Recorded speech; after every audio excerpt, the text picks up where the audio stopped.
just thought we do talk a lot about Brother Paul, Brother Peter. We talk about Jesus, but I think we don't talk too much about women and the exceptional stuff they have done, or works they have done in the Bible.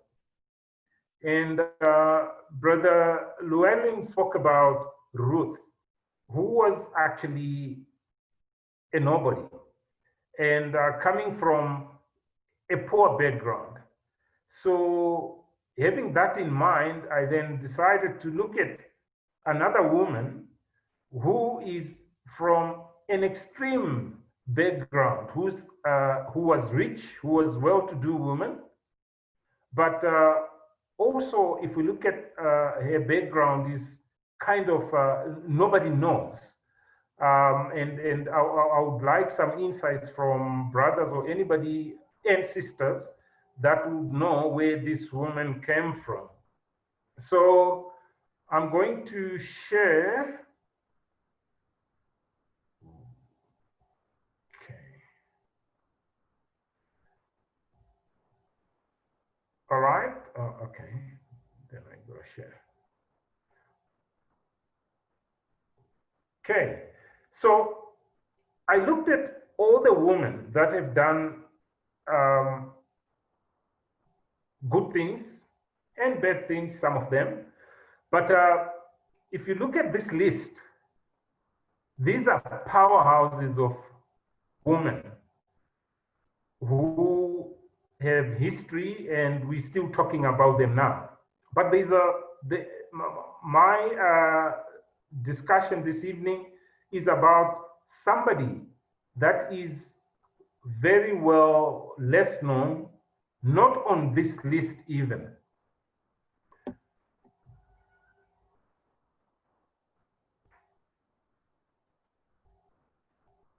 Okay. So the woman I'm going to talk about is the Shunammite woman. She's in the book of Kings, 2 Kings chapter 4. Maybe if you can turn to 2 Kings chapter 4, just for reference. I'm not going to read the whole chapter, which speaks about what transpired, but I'm sure we'll be able to catch up as we have this discussion. The Shunammite woman, the origins I tried to look at, I couldn't pick up anything. I only picked up something like she was the daughter of the Egyptian king. And the other commentaries are saying she was Solomon's first wife. So, and it doesn't mention her name. It just says the Shunammite woman who is from Shunem.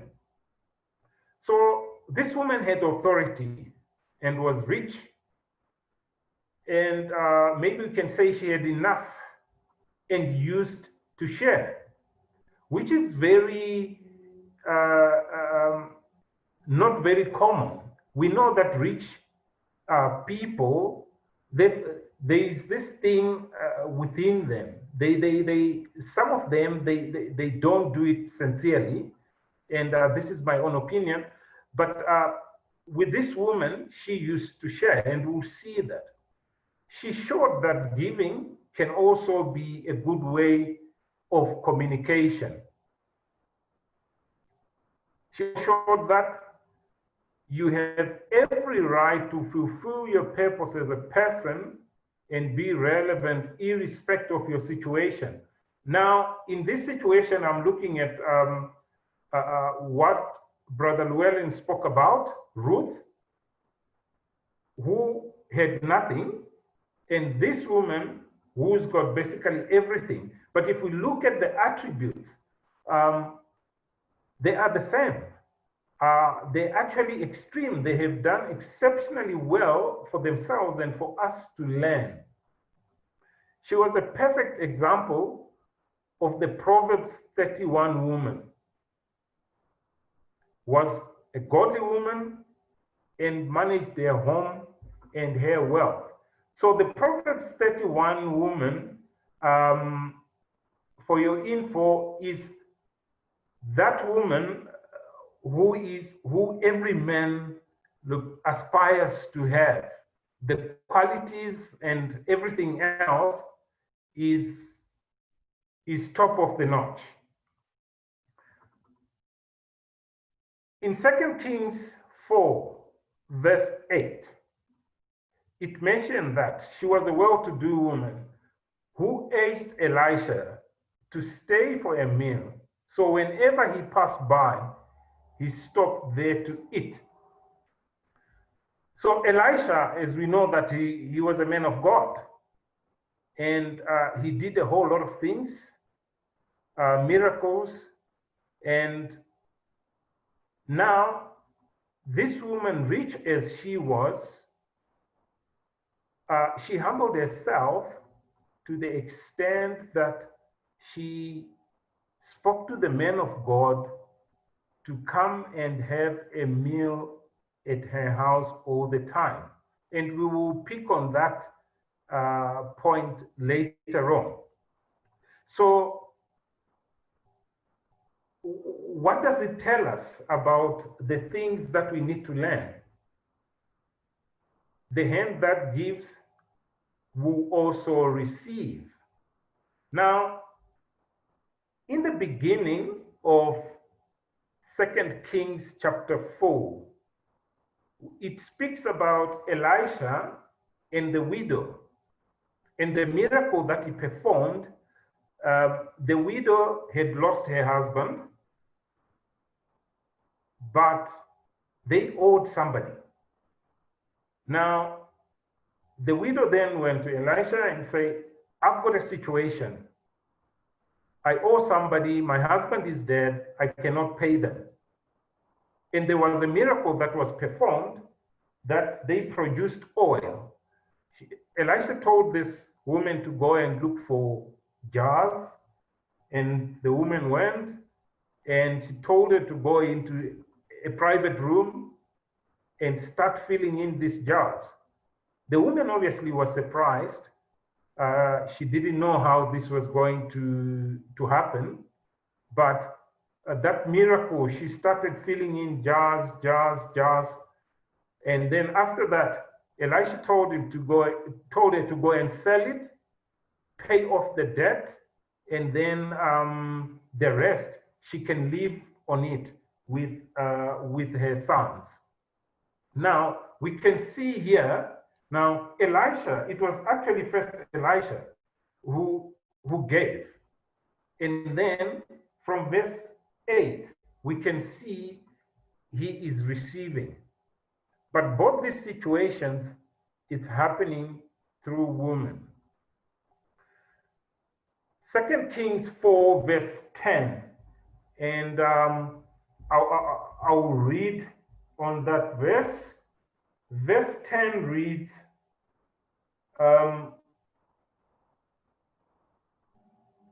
let's make a small room on the roof and put in it a bed and a table and a chair and a lamp for him.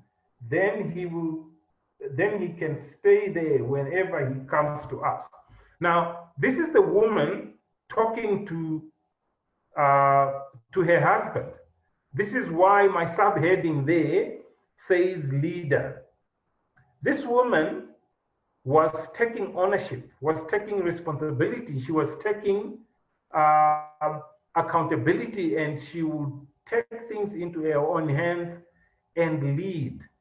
So we do have women leaders, and it gets exciting as we go down. We'll see that from a decision-making point of view, there is so much that we can learn from women in general, and the Bible is actually encouraging us as men to consider and to value our partners. 2 Kings 4 verse 13. Elisha this is now a situation where this woman um, needed some assistance. Elisha offered to talk to people in high positions on her behalf, and her answer was, I live among my own people. In other words, she was saying, these are the people I have access to. I know these people. You do not have to go and do this on my behalf. Again, we can see those leadership qualities that is coming from a wealthy or a rich woman.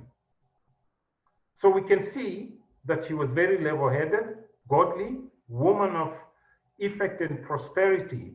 It makes her a woman with a striking difference.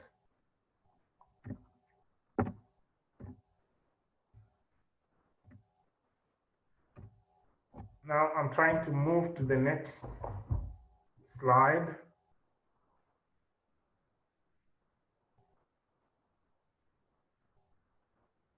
Okay. The next thing we can see, this woman was very helpful, accommodating. The woman persuaded the man of God, Elisha, to eat at her house always. And he was welcome to come whenever he is around to eat and sleep at their house. So some women, some people are not even in the position of power, but pride has eaten deep into them. I think the good lesson that we learn from this woman is that it doesn't matter what position you have. It doesn't matter how much you have. It doesn't matter what you have.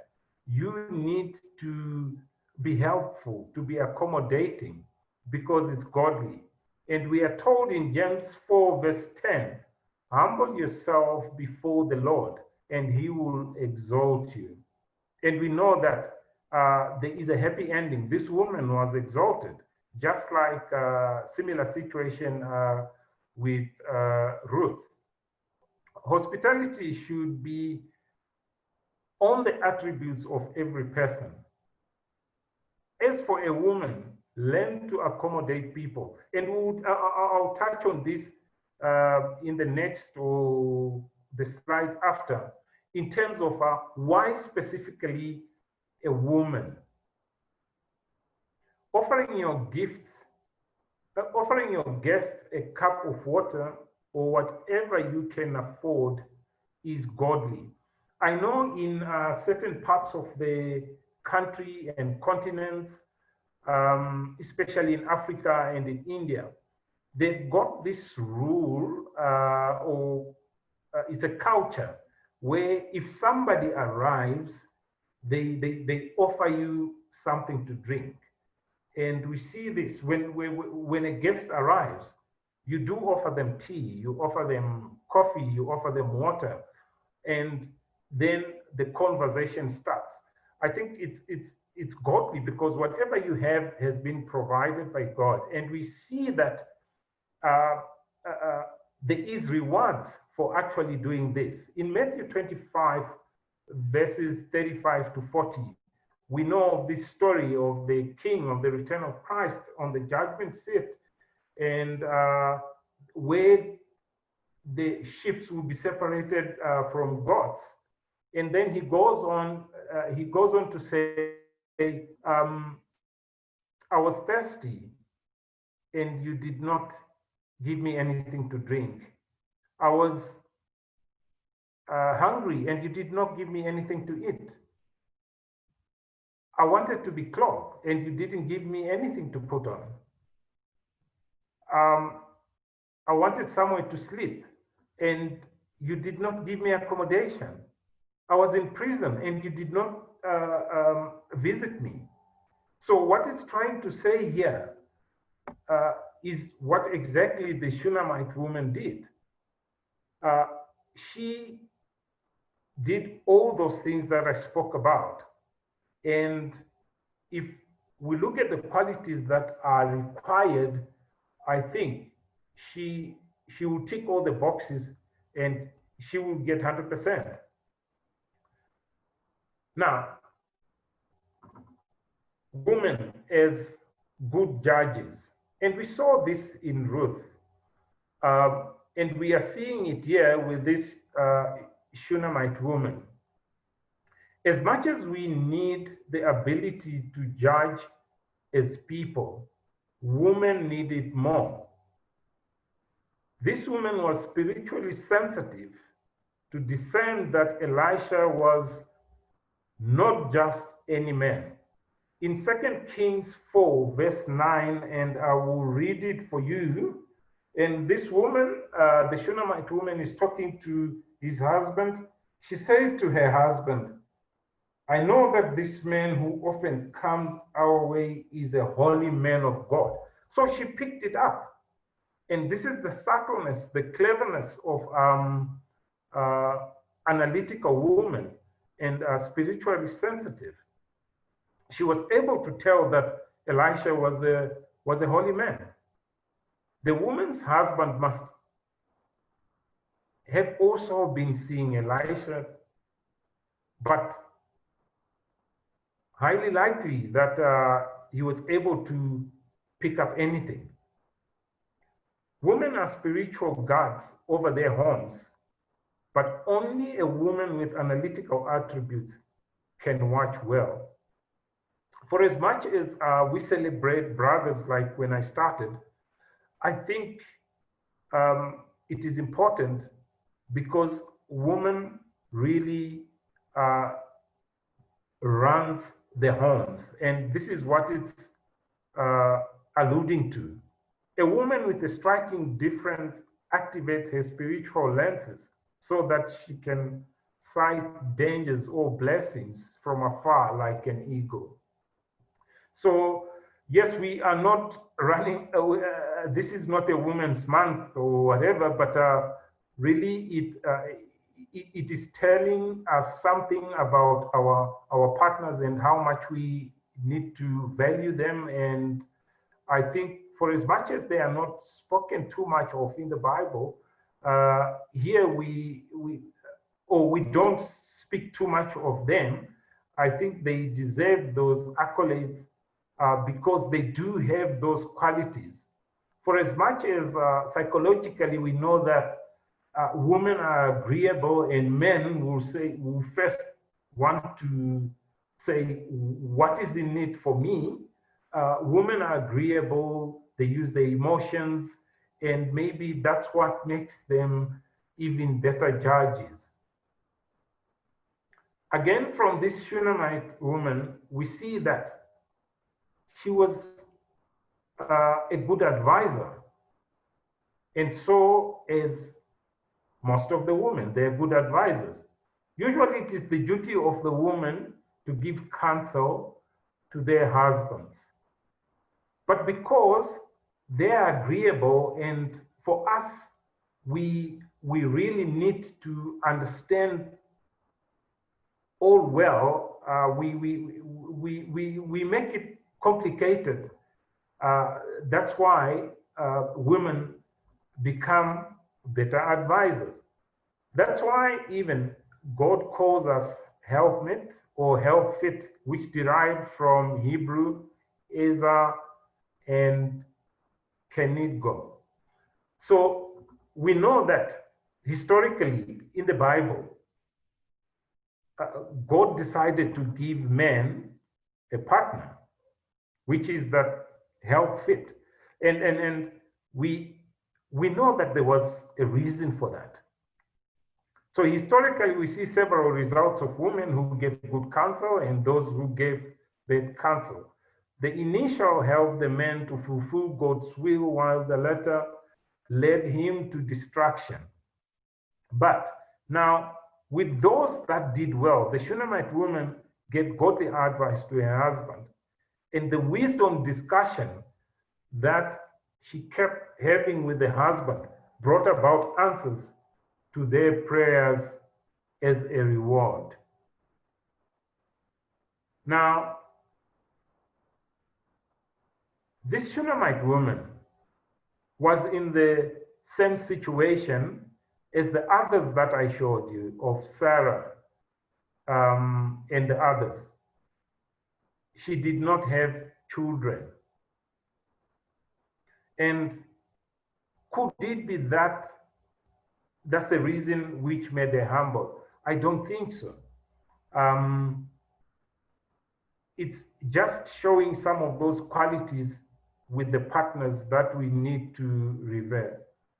Only a woman full of God's words and wisdom can give godly guidance unto her husband. And we see that this woman managed to do that. She took leadership. She was a good judge. She was a good advisor.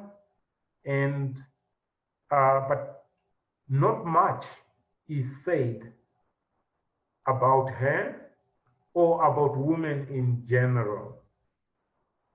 It's even a cherry on top if the woman is God-fearing. The Shunammite woman was God-fearing, and we see that we see this, that she knows God, not just knowing him, but she references him and also in her works and in action. In 2 Kings 4, verse 23, it shows us that it was her tradition to go visit the men of God during the new moon or Sabbath for worship. And we will see this.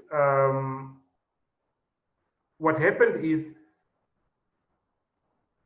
later on, they were given a son.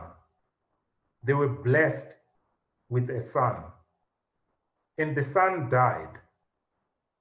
And the woman decided to take matters into her own hands. Now, in Matthew 10, verse 40, we are told, anyone who welcomes you welcomes me. And anyone who welcomes me welcomes the one who sent me. So the God-fearing portion is shown by this woman accommodating Gehazi and Elisha. And obviously, these are the only people that are mentioned, but I'm sure there are others that she could have accommodated. In 1 John 4, verses 6 and 7, it confirms that as well. We are of God. He that knows God hears us. He that is not of God does not hear us. This is now the people at large. In verse 7, beloved, let us love one another, for love is of God, and everyone that loves is born of God and knows God. So this confirms that this woman had love. She was accommodative. It shows that she was God-fearing and she knew God, not only in theory, but in her work and actions. Now, the story of this woman and the husband also tells us how courageous and faithful she was. One of the women of faith in the Bible is certainly this woman. Her level of faith is delightful. Courage and faith are two extremes. But, I mean, she had both and she could meet both. And we will see this in the next bullets. If you have faith in God, you will not display fear. So these are some of the learnings that we can pick up from this Shunammite woman, because what happened, like I alluded to in the previous slide, her child died. And what she did was she took this child and put him into the room where she had set as a guest room for the men of God. She then went on to go to the men of God. She didn't even tell the husband about it. She was certain that her help cannot come from her husband at that moment except from God. She believed God who gave her the child, was capable of bringing him back to life. So she ran to the men of God. Life will throw curveballs at you, but your faith in God will keep you fearless. God doesn't fail those who believe in him. And we see that this is what happened to this woman. Previously, they did not have a son. And after they accommodated Gehazi and Elisha, Elisha also wanted to give back. And he asked what this woman wants. And they decided with Gehazi that we should, obviously help her to pray and give her a son. And then they had a son. After they had the son dies. Where does she run to? She runs back to the men of God because she knows that it can only be God who will save the situation. So when this happened and she did not tell the husband, what do you think was running through his mind? Does that mean that she wasn't emotional? No, it's not like that. Does that mean that she didn't have that mother's instinct? It wasn't that. In 2 Kings 4, verse 27, it reveals that she was troubled as a mother, but she held on to her faith in God. And only faith in God can save you in times of trouble. So this is all about the woman, the Shunammite woman. It's now time to open for comments. But first, maybe before the comments, I don't know, brothers and sisters, does anybody know where this woman comes from or who she was? We are not given a name. We are only told that she was from Shunem, who's a Shunammite, and she's addressed as a Shunammite woman. And we don't hear of her much than we hear, than we know about Esther's, the Ruth and Sarah and the rest.